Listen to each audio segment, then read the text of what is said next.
கார்த்திகை வந்துச்சுன்னு சொல்லிட்டு பிரியாணி சாப்பிடாம இருப்பீங்க நிறைய பேர். ஸோ மறக்காம இந்த வீடியோ சேவ் பண்ணி வச்சுங்க. அதுக்கு முன்னாடி நம்ம பேஜை ஃபாலோ பண்ணாம இருந்தீங்கன்னா ஃபாலோ பண்ணி வச்சுங்க.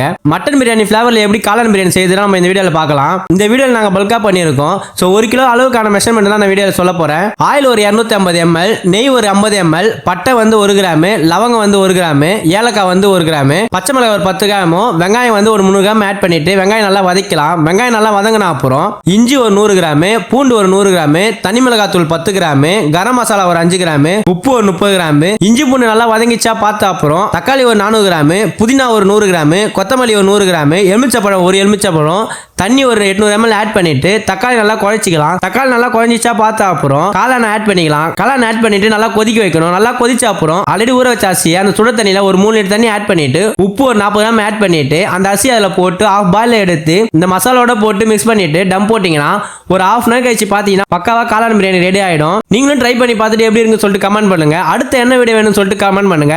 இது வரைக்கும் நம்ம பேஜை ஃபாலோ பண்ணாம இருந்தீங்கன்னா ஃபாலோ பண்ணி வச்சுங்க. அடுத்து ஒரு நல்ல வீடியோ சந்திக்கலாம். Tata bye by.